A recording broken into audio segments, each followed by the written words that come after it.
Hello everybody, and welcome to the Turbo Enhancement Championship roast session. Just kidding, but there is a fair bit of criticism I have with a few of these cars, aka most of them. But no, this is the episode where we are going to talk about the hot laps times for all of the cars, and talk about what results we got. And while doing all of the testing, I made a little Excel sheet of all of my comments that I wanted to make about the car so I wouldn't forget them. Because, you know, I took some time to drive all of them, got used to them, I know what they're like, I know where they could probably use some improvements, and I'm sure you guys already probably know about that really, but, you know, compromises have to be made, especially when you're trying to make something good in both automation and beam. But without further ado, we're going to start with Oliver the Hovervan's car. Let's see, man, all my stuff is out of order over here. The Lafayette Sunshine GTI MK2. It got 63.317 seconds. My comments for it were constant spinning in first gear. Let me demonstrate. I noted that I basically couldn't use first gear, and it is fast when it can get the power down. So, definitely a powerful engine. I know he stuck the V8 in this because he wanted it to be super powerful, and it sure is. But man, this is a tiny car. But yeah, so this is the Akihiro. It got 61.984. My comments were, go slow until you hit around halfway through the power band, and then you're hitting a tree. Yeah, there was a lot. There ended up being a fair bit of cars that were like that. And my second comment was, likes to try to drift, but it's pretty controllable actually. Let's get in a drift attempt in here. Ooh, that was pretty good. I might have hit the curb, but we're gonna pretend I didn't do that. So here we have the Autobahn HR. It ended up with 63.56. My comments for this car were constant spinning in first gear, and second, oh, I'm not paying attention driving. Second gear still spins a ton, and then you shift to third, and it's like you have no power. So, overall, it definitely seems like not a very favorable gearbox, or, you know, gearbox versus, you know, just traction in general. You could fix either one.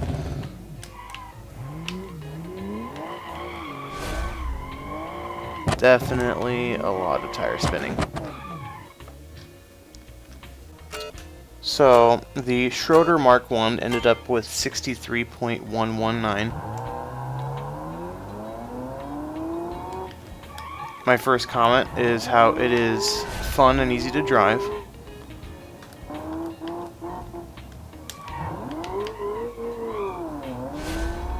And my second comment is that it does lose traction on turns, but the drifts are easy to control. Let's give that another test here. Well, that really didn't get too loose at all, huh? Yeah, it doesn't lose control much. Even took that curve pretty well. A supporting Teague, aka the Bristol Brisket Turbo, Bristol Biscuit Turbo, it ended up getting 59.045. My first comment is how it is fun and easy to drive. It's got easy drifting, and I think overall it has a perfect gearbox and shifts right when the wheels start to get loose, which is always nice. Oh, there's a pole.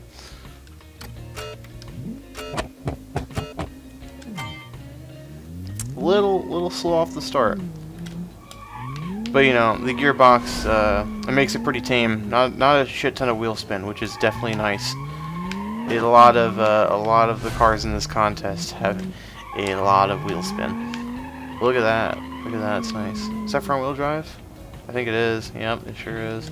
Oh. So here we have the SMC Sedone. I think that's how you pronounce that. It ended up with 61.752. My first comment is that it feels like a boat, but it also feels nice and planted at the same time. And second comment is that it spins tires a ton, but it doesn't spin out too badly.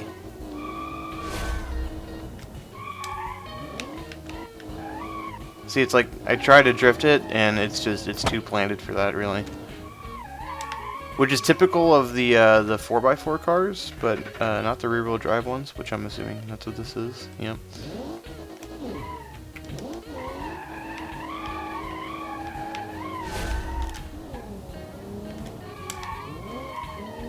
And there's a lot of things. So here we have the 550 GTT. Let me lock those diffs. And it's not up. My first comment is that it doesn't like turning too much, as we're seeing, but it does accelerate fast as hell. Oh man, it sure does. It sure does. Second comment is very smooth, which it may not look like what I just did was very smooth, but believe it or not, when you're not just, you know, acting nuts, it actually does drive pretty smoothly. See if I can get a sick power slide on this turn. I came in way too fast. On to the next one. Next we have the Ceylon. It ended up getting 57.984. First comment is that it doesn't turn very well, but the e-brake can fix that. Let's try it out. Oh, yep, it fixes it. Second comment, turns into a vibrator in first gear for some reason. I gotta demonstrate this to you guys.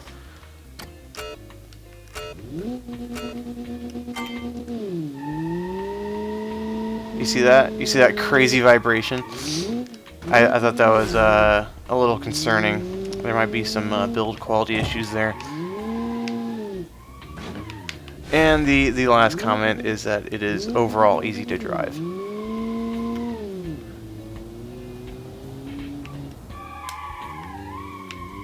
Look at that.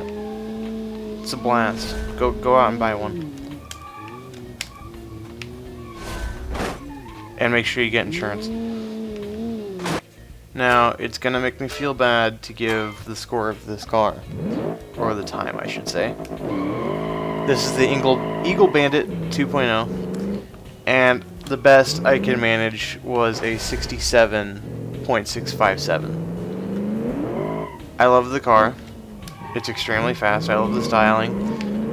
But it just spins. It just spins all day.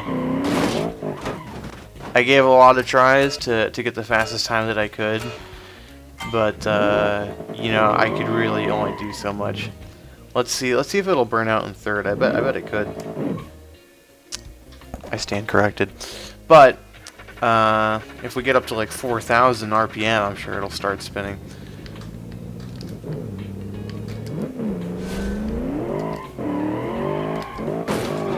Oh yeah, look at that. So yeah, you guys get the point. It spins a shit ton.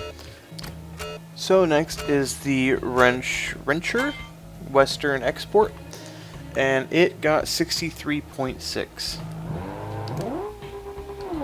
First comment is lots of wheel spin. There it is. Second comment, doesn't spin out, but you need to be very light on the gas to not lose traction.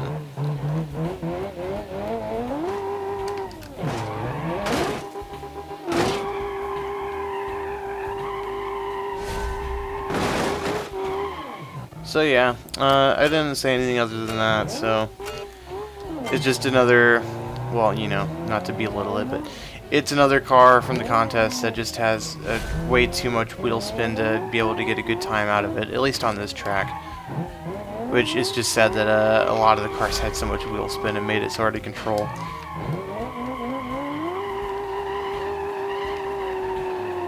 Good for burnouts. So here we have the XL Jupiter Turbo. it ended up with a 65.552. First comment, it loves to drift whether or not you want it to. Second gear is, what? Second gear. Second comment is that first and second gear equal wheel spin. Yep, there's your second wheel donuts. Can I do third? Nah, I can't do third. But yeah, so first and second, just lots of wheel spin. Makes it overall very hard to control. The Legend S400 Class 2 ended up with a 61.886. Let me lock that diff. My first comment is first gear is burnouts all day. Let's give that a test here. It sure is. Second comment is that second gear actually isn't too bad.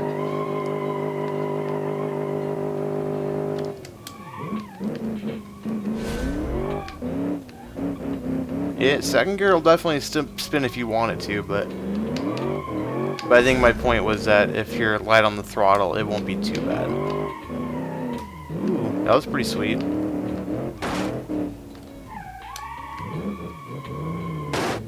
That wasn't sweet.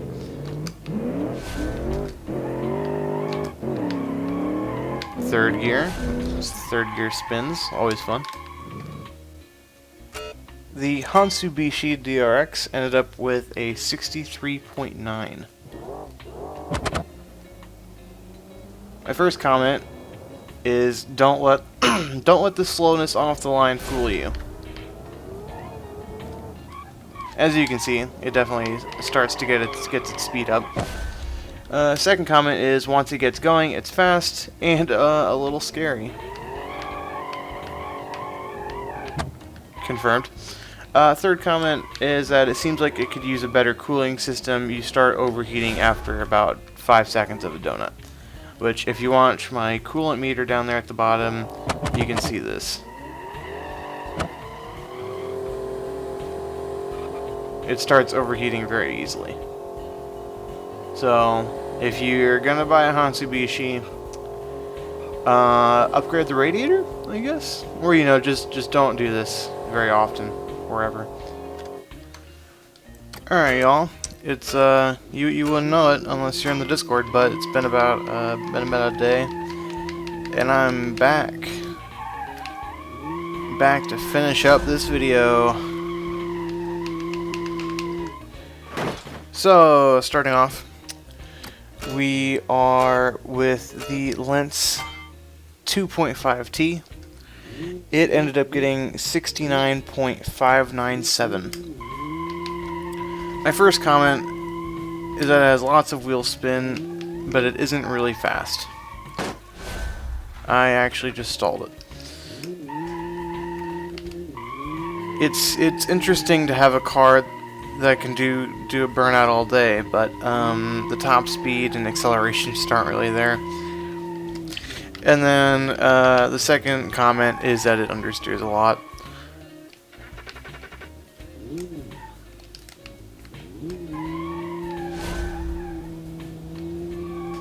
As you can see.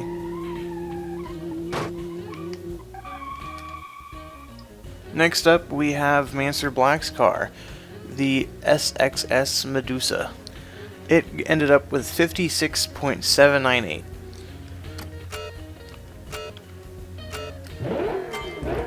Oh yeah, gotta lock those diffs. So, first comment is that it just purely makes you want to go fast.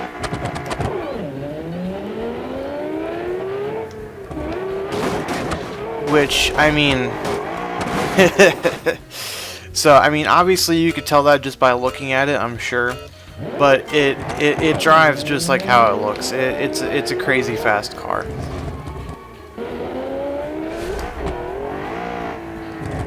And then my second comment is how it understeers a lot, which is typical of four-wheel drive. Oh my god. As you can see, this thing's just a monster.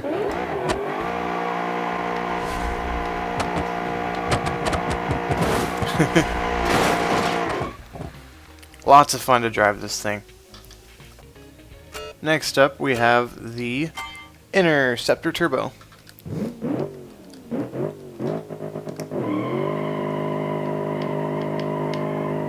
First comment, it wants to spin out into a wall in every turn. Second comment, if you're at 2000 RPM and turn, you're going to start losing control.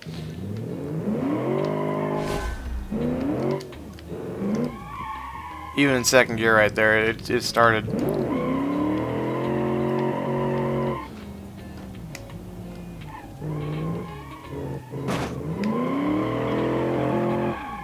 See? So yeah, a very fast car.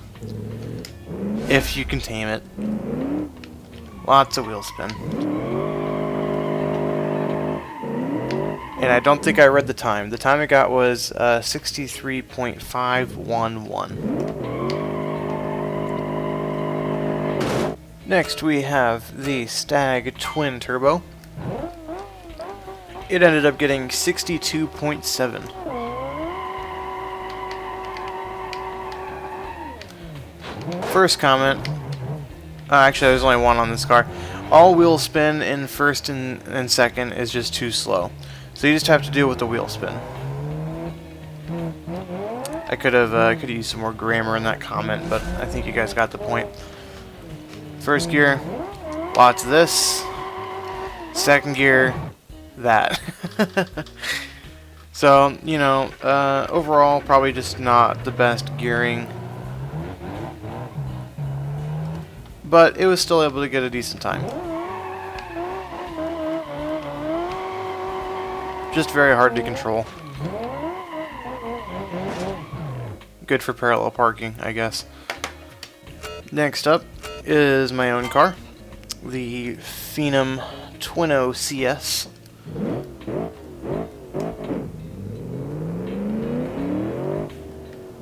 And yes, I even made comments for my own car. Which, you know, is kind of weird to criticize my own car, but I had to try to if I'm going to have my car in this competition, clearly. So, first comment, like with most 4x4 cars, the understeer is pretty bad. No tourney.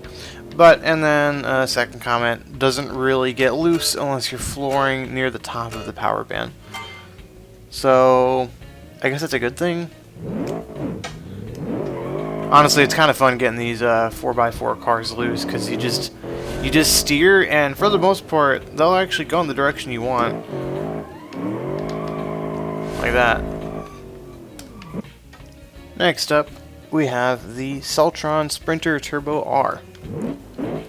It ended up getting 58.736. I'm really having a tough time remembering if I say the times for the cars. I'm pretty confident I didn't say the time for my own car. Okay, so my car, just before this one, I ended up getting 56.889. And if I haven't read it yet, this one got 58.736. I'm going to end up having to edit the times onto the video just to cover my ass, because I can't remember if I've said all the times or not.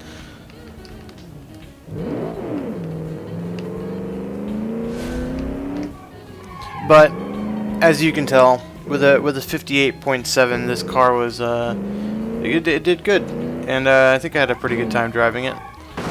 Honestly, in the first competition there wasn't a lot of autos. There was like maybe one or two, so I thought it was kind of weird to have an auto. But I've grown to enjoy them. They're a lot easier to drive around the course. But anyway, on to my comments. First gear is very long, but on the bright side there's no wheel spin. And then my second comment is that it's still pretty fast despite using first gear almost the whole time. As you can see, it's still in first there, all the way up to the turn. I'll probably get up to second through here. Just right at the end, got to second. So yeah, this thing's a one-gear race car. At least on these tight little city streets. Next up, we have Tanks or Tryhards with the Sparviero Sprint Turbo. It ended up getting a 62.89.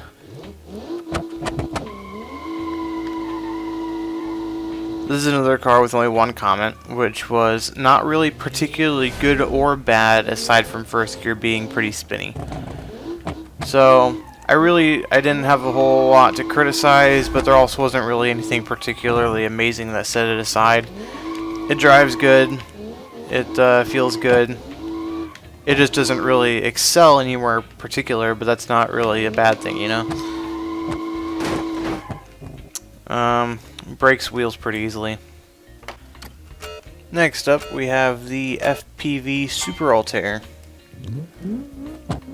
which ended up getting 56.857. Well, that's certainly quick, isn't it?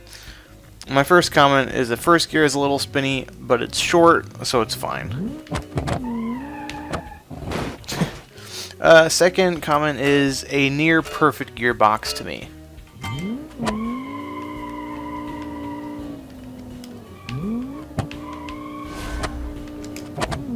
Definitely a fun car to drive, even though I definitely hit that e-brake for way too long.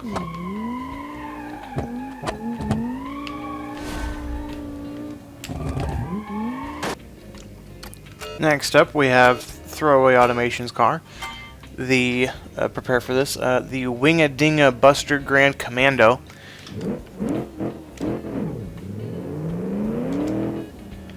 And I gotta be honest with you guys, this car is kind of amazing.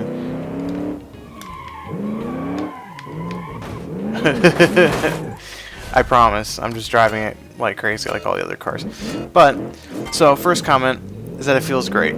Second comment is that it's fast without wheel spin. And I really mean that. This thing just goes. I'm gonna do this corner like crazy. Watch this. Oh, come on. There we go. So dropping the clutch doesn't really get you spinning immediately, but if you're rolling a little bit first, it'll work.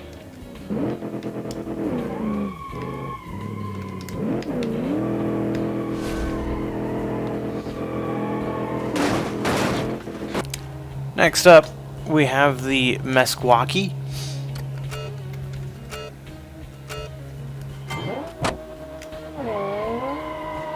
One comment to get on this one. I think I was feeling less about giving comments towards the end of my testing.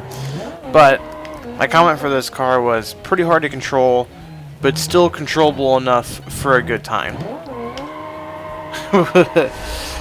Definitely true that it is hard to control. But, I mean, yeah, it can, especially if you put it in second gear, it becomes a lot more tame.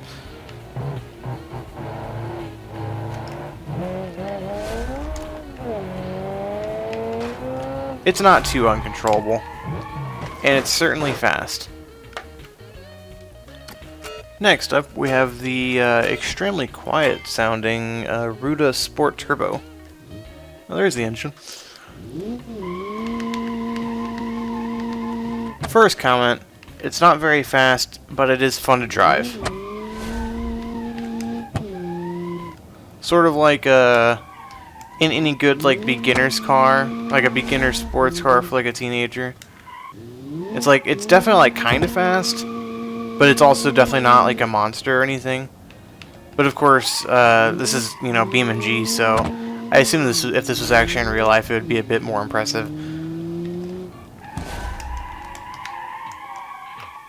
But I think you guys know what I mean. Second comment is how it handles good.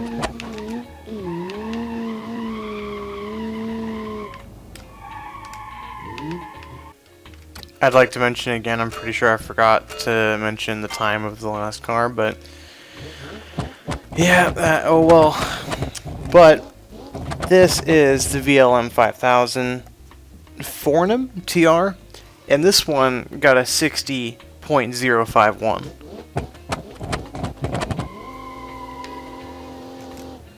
My only comment for this car is that it's a little slidey, but overall it drives pretty nicely.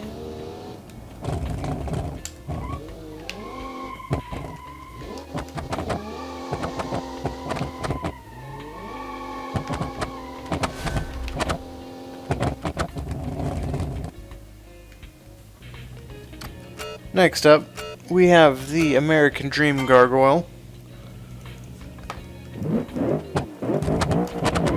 My one comment for this car was that it does like to spin tires, but you can control it pretty well if you're careful with the throttle.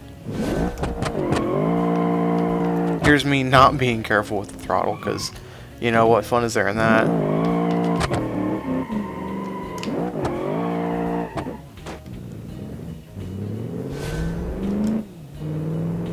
Look at that, there's the careful throttle.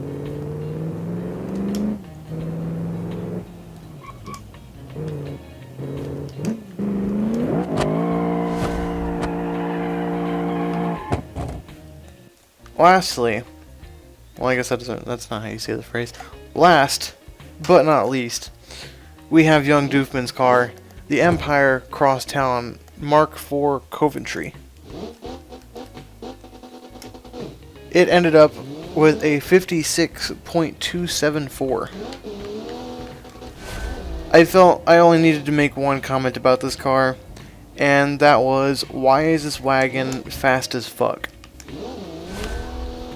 And it's true. This thing is just crazy fast.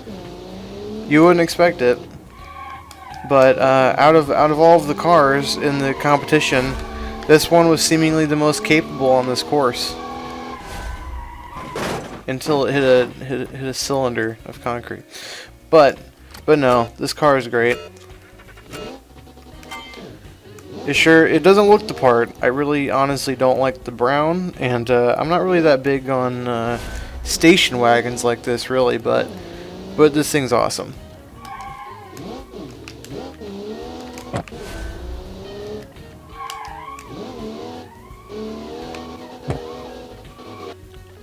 So, I haven't started editing this video yet, but I wanted to make one more note before I did, apologizing for how long it's taken for this video to come out, and the multiple delays and times that I said it was going to be out and then it wasn't because, well, you know, shit happens.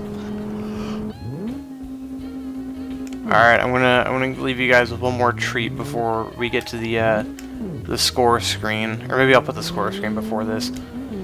But we're gonna over-rev the crap out of this thing. And first gear. Man, I just love money shifting.